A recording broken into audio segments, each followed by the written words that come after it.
Hi, welcome everyone. I'm so happy to see everyone, a lot of familiar faces. Thank you for helping us. We have a great program today, and you should look at our brochure. My Prashant made this for you. So I hope you enjoy everything and donate generously, please. Thank you. I'm very grateful for that kind introduction.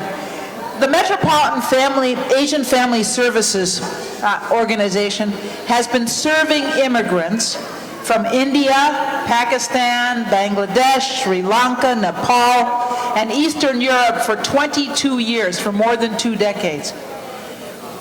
And let me just say, the immigrant communities in this country have always needed help and support, wherever people came from.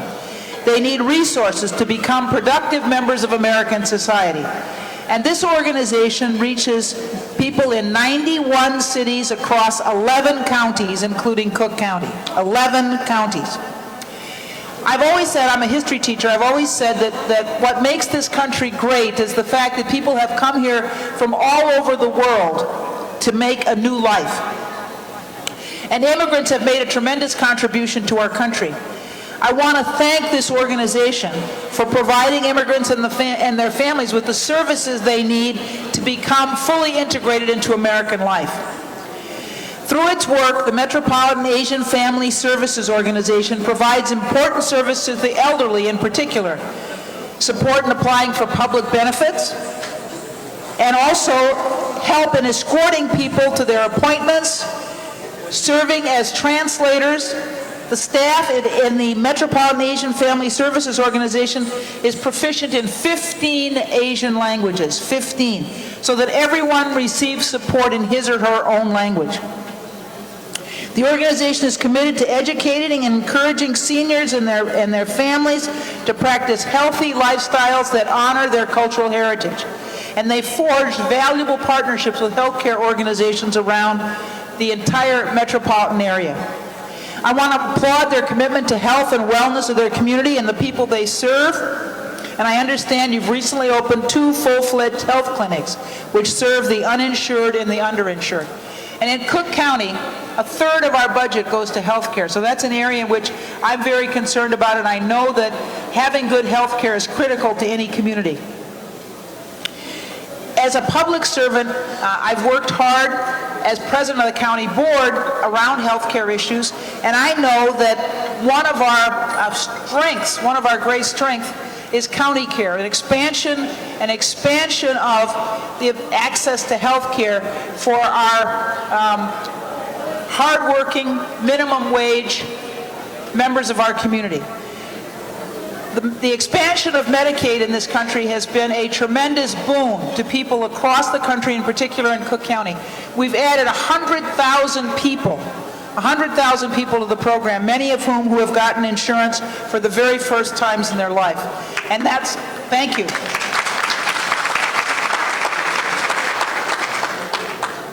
And Dr. Raju, who was the former head of our healthcare system for 2 years before he went back to New York, would always say that it's important not just that you have health care, but the people who serve you in the restaurant, the people who you ride the train or the bus with, the people who wait on you in the grocery store, that they all have health care too. In order to have a healthy community, everybody has to have health care. And we focused on providing care to people not only when they need it, but where they need it. We have partnerships with 130 community-based clinics across Cook County, 38 hospitals, including all our safety net hospitals, and 6 academic medical centers.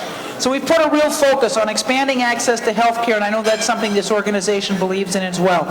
So I want to commend the Metropolitan Asian Family Services for its commitment to providing high-quality health care and access to health care and community services for all of the individuals that you serve. Thank you very much for inviting me this evening.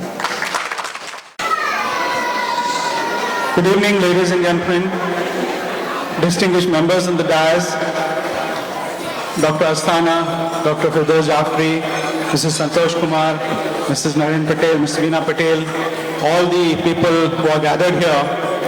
This part of the program was rather unexpected. I'm a part of that family. I've seen the functions and the actual functioning of Metropolitan Asian Family Services.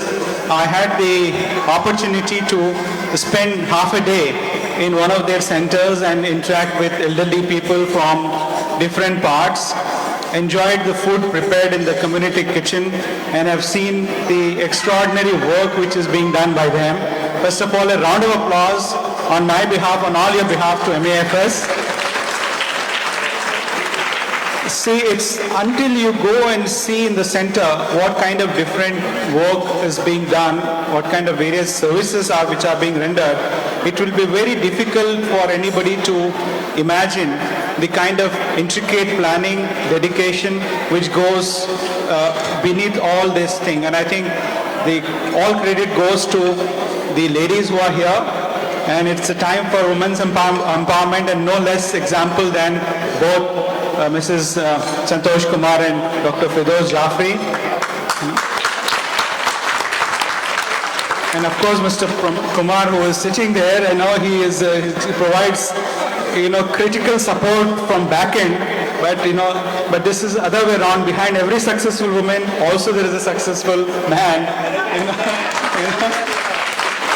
Now, I would just like to say that any country or any society may accumulate wealth, may accumulate fame, become famous, but if it is spiritually impoverished, if there is spiritual poverty in the society, then the society cannot claim to go forward.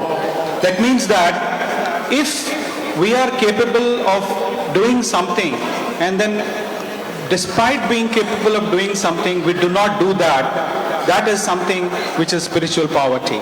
That means if God has given us some kind of,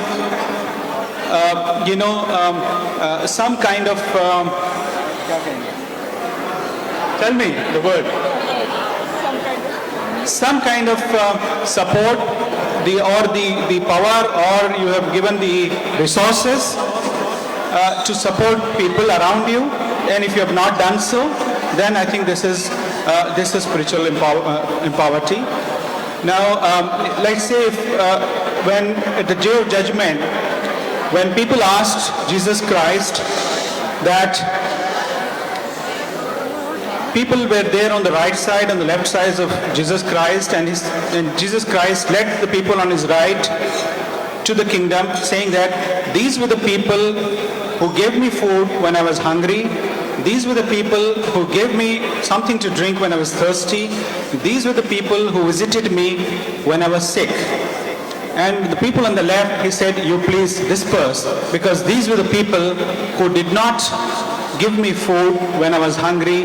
They did not give me water when I was thirsty. They did not visit me when I was sick.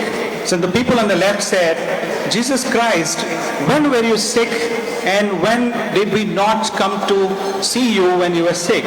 He said that whenever God had given you an opportunity to help a sick person, to feed a hungry person, to give water to a thirsty person, and you have not done so, it means that you have not done that to me. So that is metaphorical. So in some way or the other, we need to really give back to the society, give back to our people. So this is something, which is a duty for each one of us. All of us have been now, especially those who are active on the social media, have seen the ice bucket challenge. You know that it's going viral. But in India, we had given a desi twist to ice bucket challenge.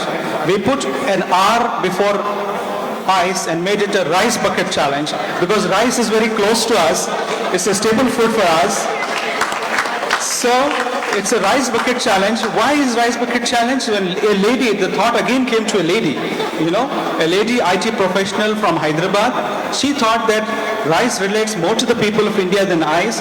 And she says, when so many people in India are going hungry, there is no point in spilling ice on oneself. Rather than that, she urged people that each one of them, if they can give 1 pound of rice or anything which is either cooked or uncooked, or bread, fruits, vegetables, whatever you can, to somebody who is poor, somebody who is hungry, then you can have so many people, you can eliminate so many people, the hunger from so many people's homes. And within a short period of time, we had more than 100,000 pounds of food collected by the initiative of one single lady. So imagine if all of us who are sitting here, if we take similar initiative, what a difference it will make to the world. So, so I think we are in the company of people who think ahead, people who plan ahead, people who are visionaries. So I think all of us who are gathered here is just by way of token of our appreciation, token of our recognition of the work which is being done by MAFS, and I'll be so proud, as always, to be associated with you. And thank you for honoring me. I don't deserve it, but it's your love and blessing. Thank you so much.